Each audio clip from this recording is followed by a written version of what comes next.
Good afternoon, brothers and sisters. How are you all today?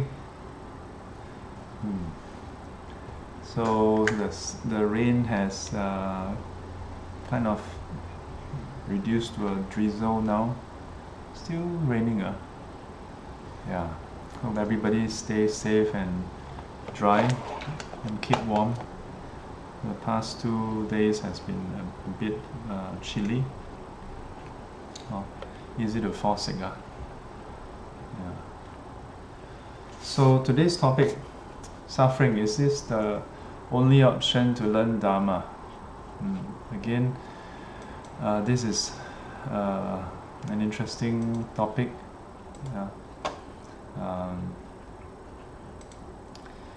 So when we say come to learn Buddhism, come to learn Dharma, what is our motivation? What triggers us to learn Dharma? So then the question becomes whether suffering is mandatory. Are there other rationale for learning the Dharma? So perhaps first of all we can re-examine what it means to learn Dharma. So why do we learn Dharma?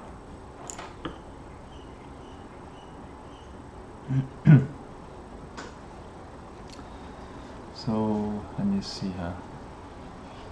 Learn Dharma.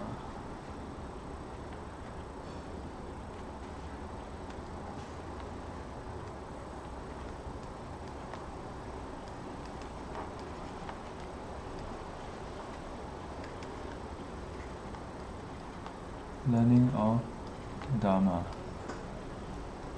So what are the motivations?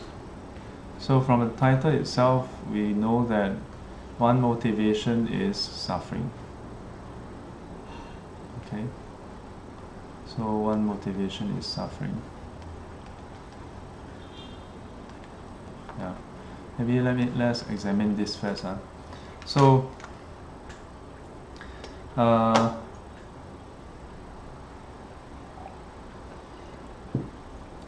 I mentioned in many classes actually, for many people, we come into Buddhism to seek for an answer, much like the Buddha, when he left the palace to seek an answer to or a solution to the suffering that he sees. Similarly, for many people, when we come to Buddhism, we come to Buddhism because of the suffering that we experience. But even more importantly, it is that we are not able to solve it using the normal means. So as a result, then we say, hey, how can we solve the suffering that we are having as a result? How do we solve this problem of suffering? So a common problem or a common suffering that people have is the suffering of anger. So we may come to learn the Dharma because of our suffering, and it could be because of our of work, because of family, because of friends, because of our health.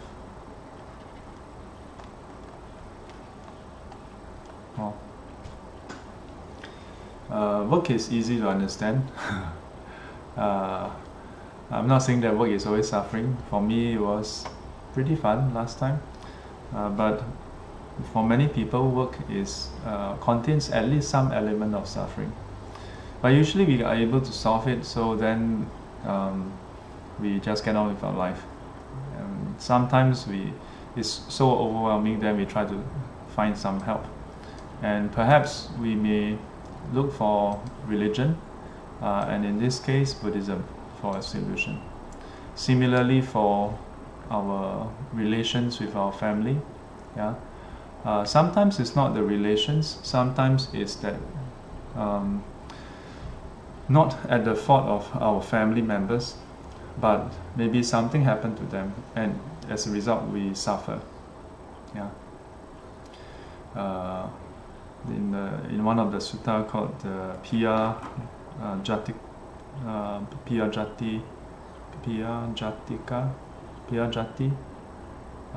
Sutta. So the title is that which is born from those whom we love. Yeah. So or those who are dear to us. So our family members are dear to us, our friends are dear to us, our health is dear to us. Yeah, and for some people, work is dear to us. And so when something happens to any of this, then we suffer. When changes happen, changes that happen to these 4 areas, yeah, or any other thing that is dear to us, yeah, and then as a result, we may suffer. So, so far so good, yeah. But today's topic is whether this is the only option. Whether this is the only option. If we were to pursue the learning of Dharma in this way, then we are trying to free ourselves of suffering, to remove our own suffering. So this is one angle. Yeah. So in that sense, learning of Dharma is for the purpose of removing suffering. Okay? And in this case, it is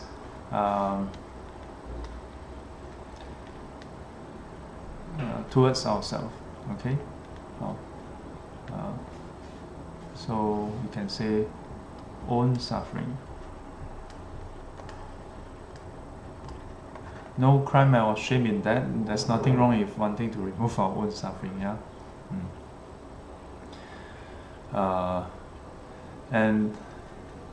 But are there other reasons for learning Dharma? Yeah. So just now we mentioned about how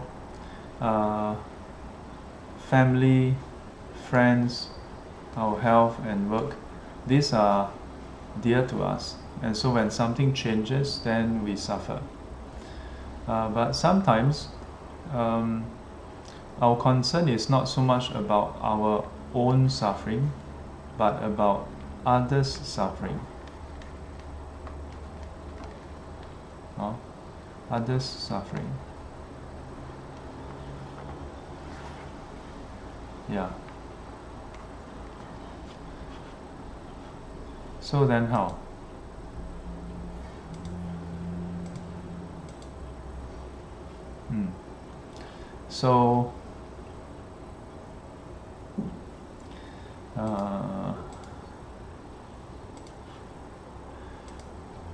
So then it is a bit different. So in a way it is still motivated by suffering, yeah, but it's not about our own suffering.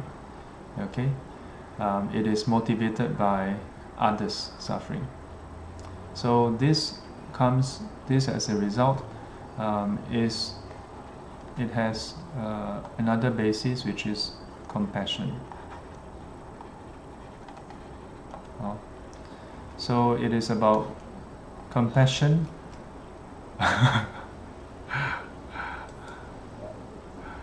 Yeah, it is about compassion towards others.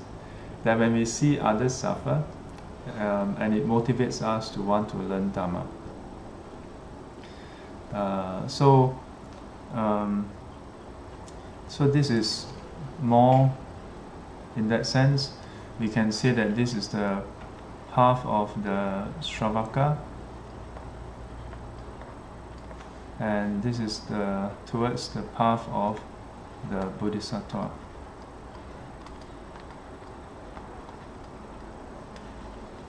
Okay. Now then the question is,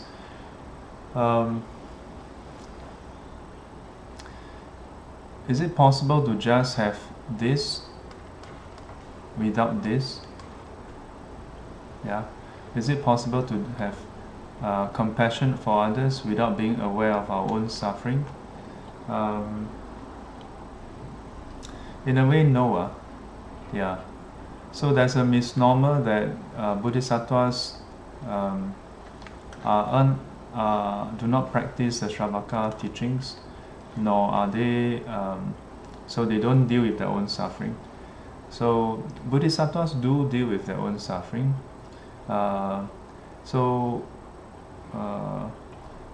In the Mahayana traditions or in the Buddha's teaching, there's this phrase called 自利利他.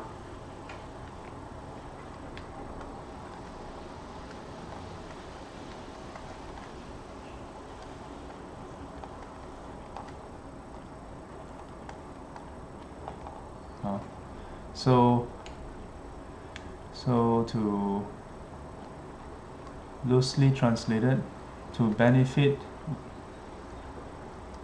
oneself and to benefit others.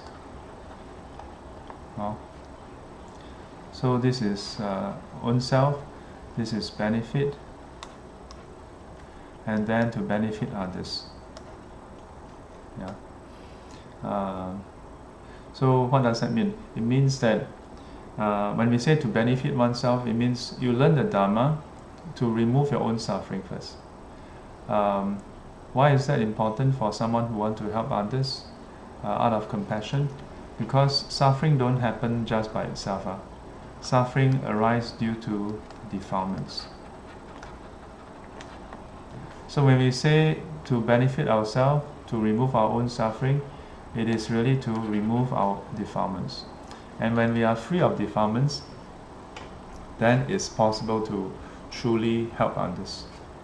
Then it's truly possible to help others. Yeah.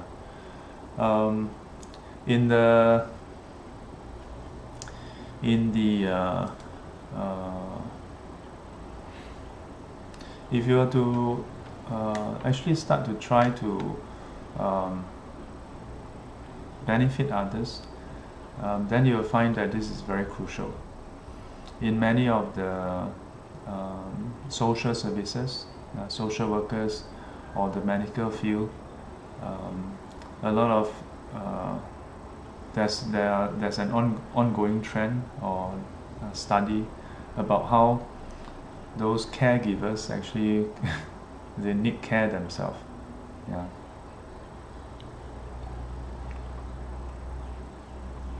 So having that balance is important. Having that balance is important. What other motivation are there? In the question that was posed to me, can it stem from a curiosity to see the world with clarity? Why not? Yeah. Can it be out of curiosity? In a way, yes. Yeah. Because the learning of Dharma is perhaps there's something that needs to be explained about the learning of Dharma. When we think about learning of Dharma, it's like we usually think of Dharma as the Buddha's teaching, right? So of course, in the case of Buddhism, it is the Buddha's teaching. But what is the Buddha's teaching? The Buddha's teaching is not something that the Buddha created, but rather what the Buddha observed through his own practice about this world. Yeah. So effectively, the Dharma, the Buddha's teaching, is basically what the Buddha observed about this world. Yeah. What he observed about the nature of this world. So in that sense, if you are curious about this world, curious about how this world works, how does our existence come about, then you would find that learning the Dharma is interesting, and then perhaps it may apply to you. Yeah, to have that curiosity about the world, because apart from learning,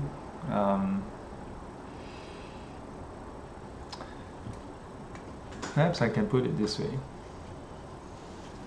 You know, sometimes students come to me and they ask me Dharma questions. And then there was once, then there was a student who was about to leave, and then she asked me, she said like, I actually have one more question to ask you, but it's too mundane. Yeah, it's very worldly. I think better not ask you. And so I was like, what do you mean? What do you mean by it's too mundane, so you shouldn't ask me? So she said, it's like it's about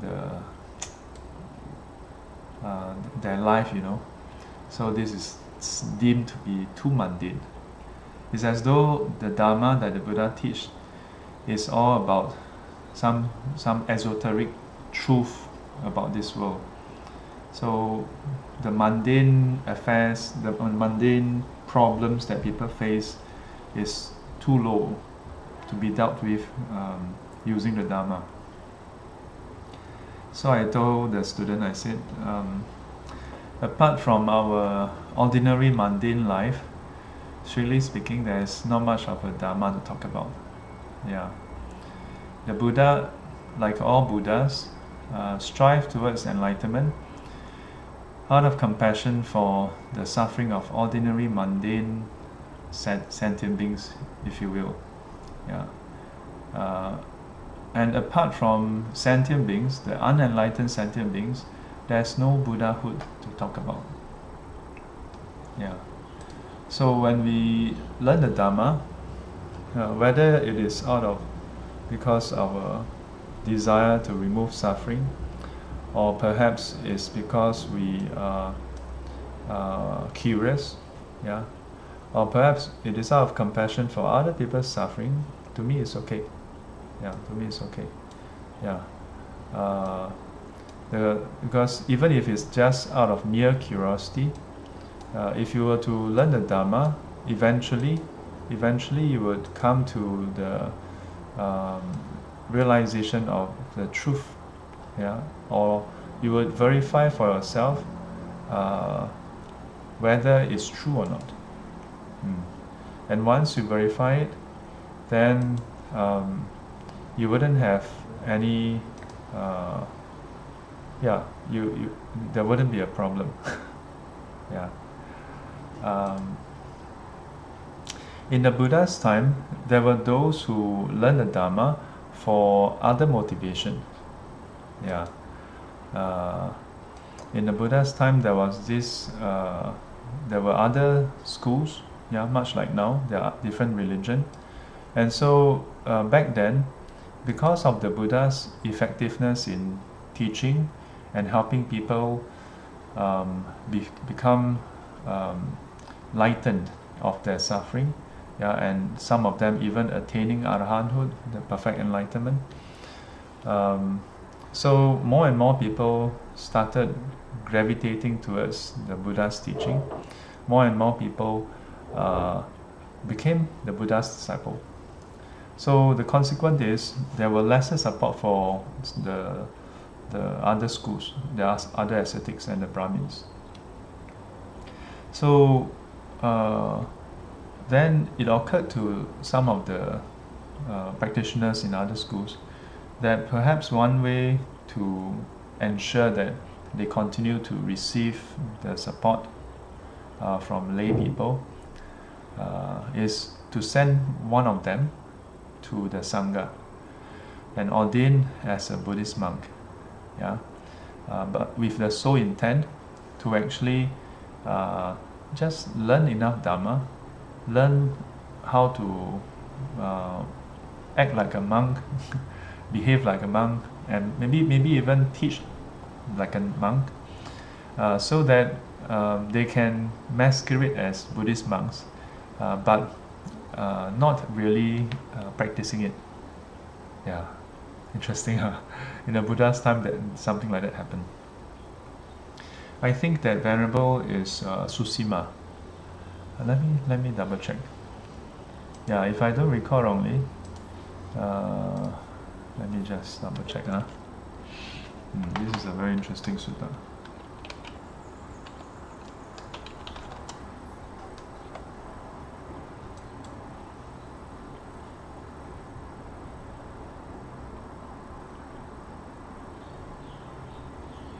Yes, that's right.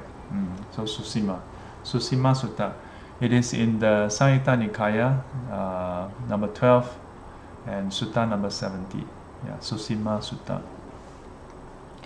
So this venerable Susima went to ordain, and after ordaining, it was quite interesting because after ordaining, then he joined the Sangha, and then he learned the teachings and he practiced there. And at the end of at that point in time, there were those who has I think there was probably a period, some practices, and then a large number of monks then went to the Buddha and declared their liberation, to the Buddha. So then Venerable Susima heard about it, so he was curious, and he went to ask some of the monks, who has declared their liberation, some questions, and like first of all, like, is it true that you all have already attained the final liberation? That you have completed a task, graduate, so to speak. And they replied yes. Then Venerable Susima asked them, like, so are you able to do this? Are you able to do that? Like, do you have some of the psychic supernatural power? And they said yes. They said, oh no. They said no. So not all the Arahants have supernatural power. So then he asked them whether they have the divine ear, and they said no. And whether they are able to encompass, that means encompass people's mind, so have clairvoyance to read people's mind. He said no, not able to. And then Venerable Susima again asked, are you able to recollect your past life? And they again said no. Then Venerable Susima asked, are you able to see how other beings pass away and then get reborn elsewhere? And they also said no. So like these are Arahants, but can't seem to do anything much. So then Venerable Susima asked them, are you able to like experience the bliss from the formless states, within the formless states? And they said no. So then now Venerable Susima is very curious, like didn't you all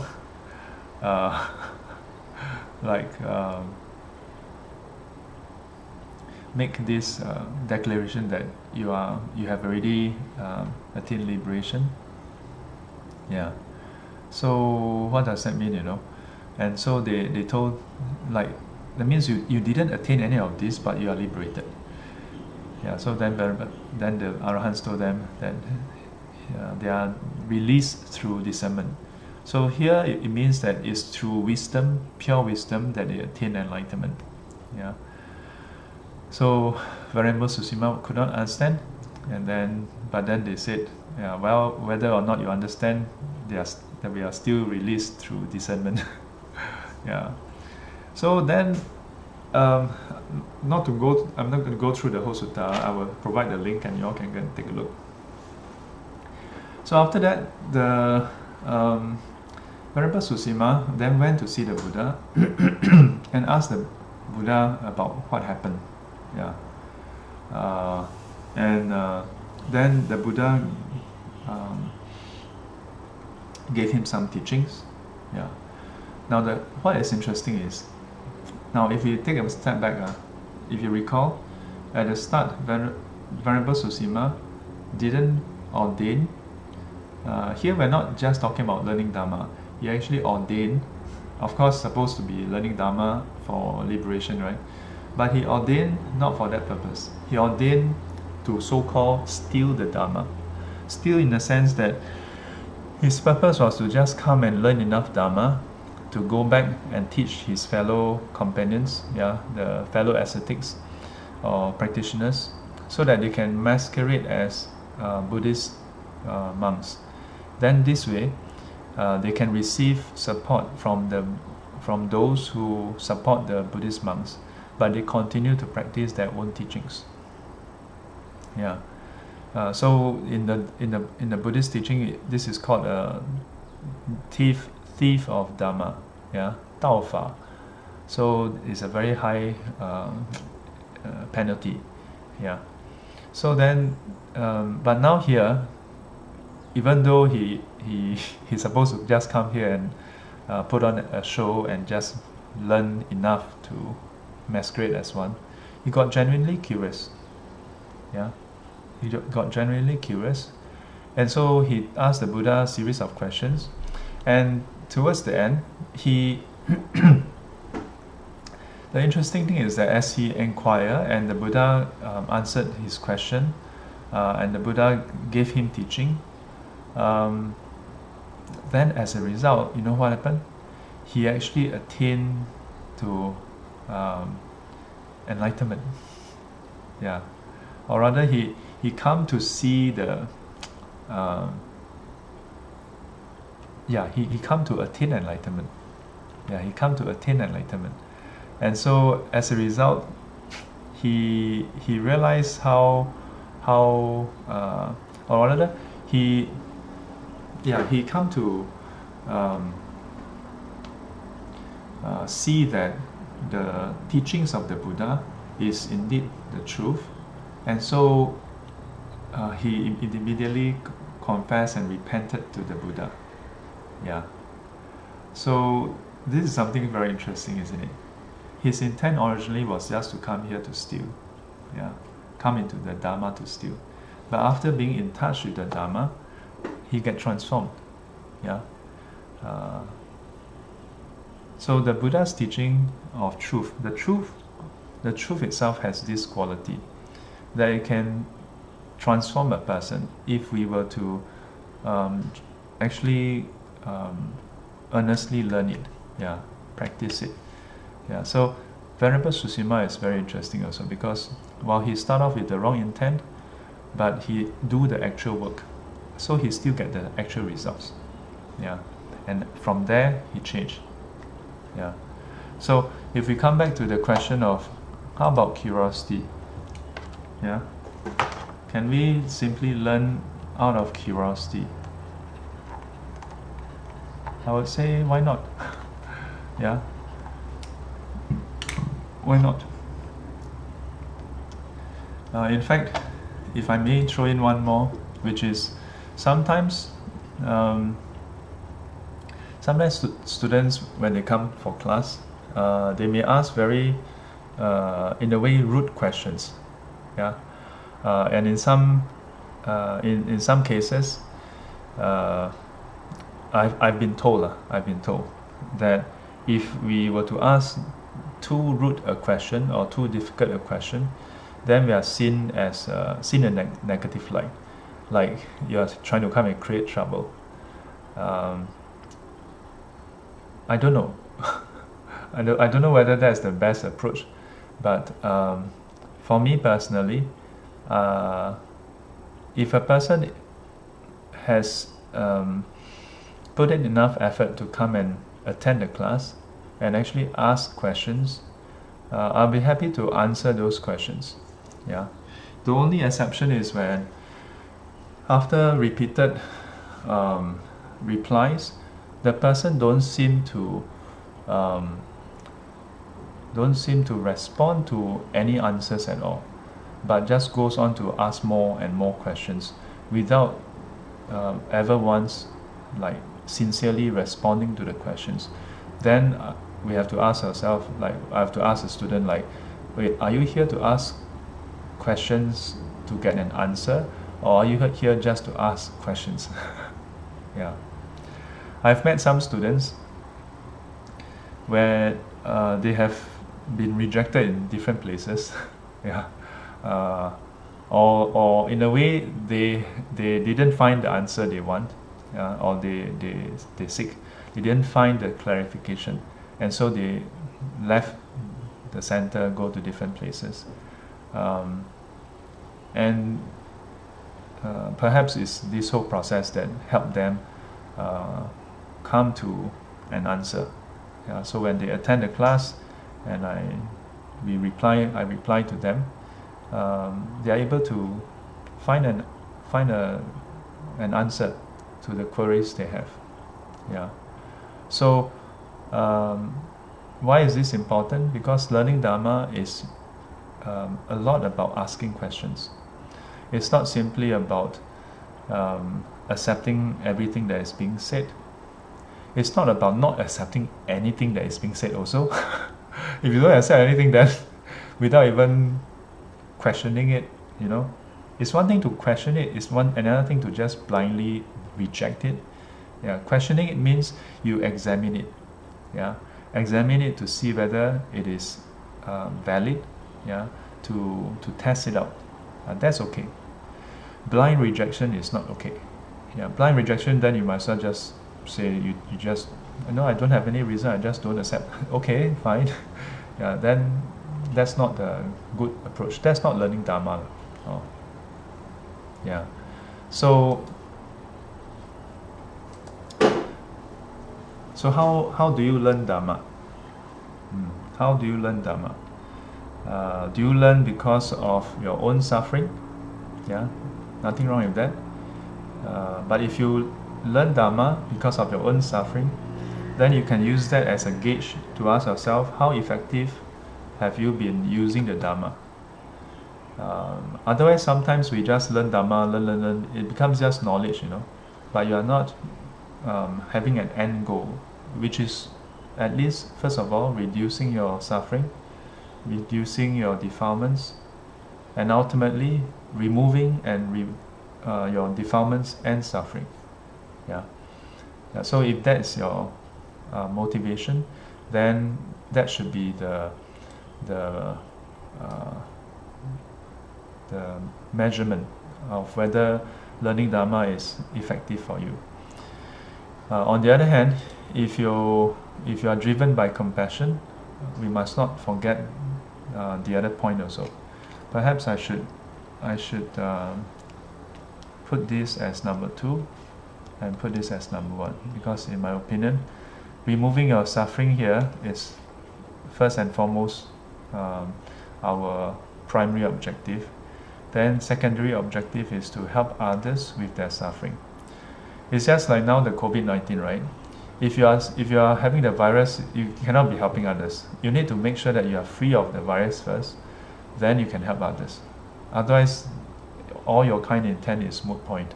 You are actually harming others if you still have the virus. Oh. And if you are really curious about the Dharma, to me that's still okay. Oh. So the question is, are you having the right curiosity? So meaning that, are you having healthy skepticism about the Dharma, or are you just being a blind skeptic? Yeah. So leave your comments. Let me know what you think. Let me just look through the video and see whether there's any questions or comments that I have to reply to. Okay, let's see. About the Dharma? Okay. Or are you just being a blind skeptic? Yeah. Okay. So leave your comments. Okay, very good.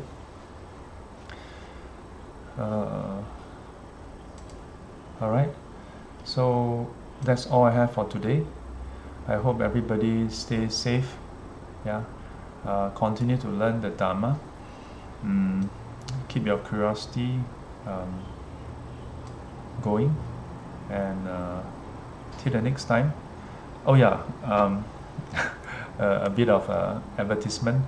We're going to have a month-end retreat. Yeah, it'll be conducted in one of the center in Geylang.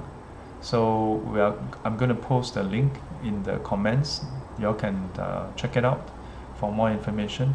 It's on the 30th of January. It's should be a Saturday, yes. Okay? Yeah, Saturday. 30th of January is a Saturday. So it will be from let me see, 8 to 8 p.m. 8 a.m. to 8 p.m. Yeah. So hope to see you all. 愿消三障诸烦恼，愿得智慧真明了，普愿罪障悉消除，世世常行菩萨道。阿弥陀佛。Let's pay respect to the Buddha.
Before we go,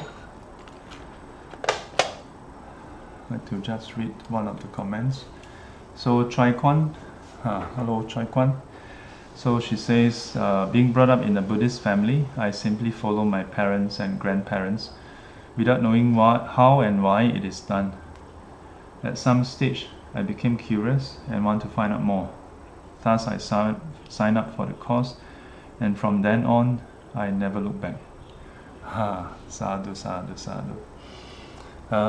Yeah, it's true. I think for many, especially perhaps Singaporeans, for many Buddhists, we are born into it.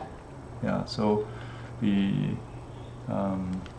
the impetus to so-called learn Dharma. In fact, I think for traditional Buddhists, there's not really this idea of learning Dharma. It's more about going through some ceremonies and rites, because I think a lot of traditional Buddhists look at Buddhism more as a different theistic religion, in the sense that many nominal or traditional Buddhists may look at Buddhism, the Buddha, as just another god. And in this case, it's our God that we pray to. But in Buddhism, that's not the way it is. Yeah. The Buddha didn't declare himself as a god. The very term Buddha means awakened one. Yeah.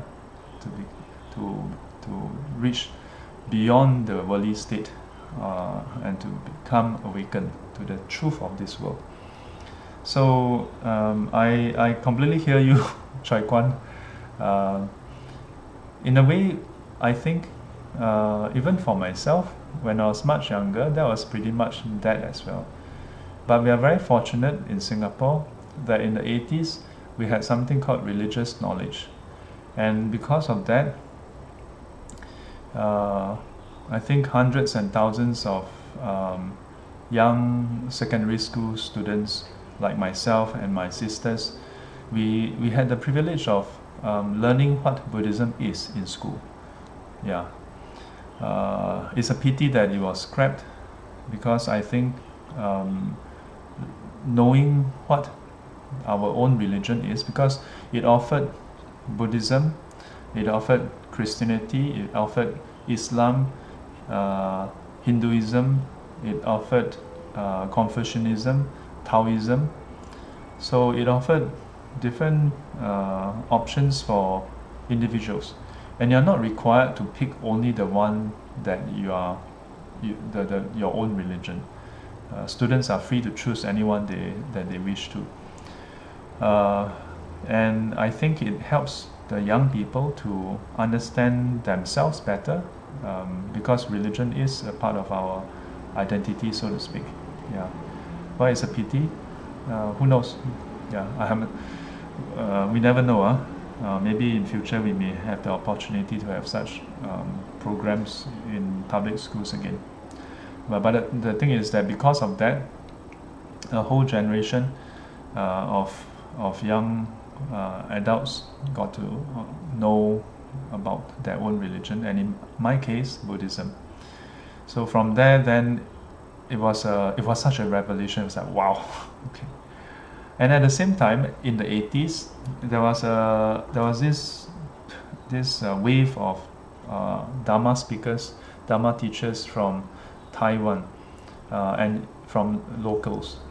Yeah, and there was so much Dharma talks. Yeah, there was and public talks. Back then, there's no internet, so it's not like now. You can just go on YouTube. So back then, there were cassette tapes, yeah, of some of the Dharma teachers, some of the venerables from Taiwan. They would record and then send it over, and then we would duplicate in Singapore. And later on, besides the live talks, then there were the VCDs that were made available, and eventually DVDs, and later on superseded by the internet. And all that really helped people to understand what the Dharma is about, or rather, what Buddhism is about. Yeah, Buddhism is not about the worship of Buddha. We pay respect to him because of what he was able to do, and what he did, and what he taught, and also as a form of inspiration to aspire to become like the Buddha. We don't worship him as someone who is beyond us, but someone whom we aspire to become. For Buddhists, we relate to the Buddha quite differently. Yeah. So perhaps if you are watching this and you know of someone who is a Buddhist, but perhaps want to find out more what it means to be a Buddhist, you can share this segment here with them. Yeah, there are a lot of other teachings out there, but perhaps this can help them to make better sense of why we learn the Dharma. Yeah, that Buddhism is beyond just burning joystick and then kap tao, yeah, it's really about, this is a religion that is about the Dharma, how we can use it to understand ourselves, understand others, understand this whole world, so that we can change ourselves, improve ourselves to become free of defilements and free of suffering. And in the process, perhaps to those who are keen to try it out, to also share with them, so that they may in turn become free of defilements and suffering. Till then, take care, stay safe and stay dry, keep warm. Till we meet again, may be guided and protected by the Buddha, Dharma and the Sangha. And as always, 乖乖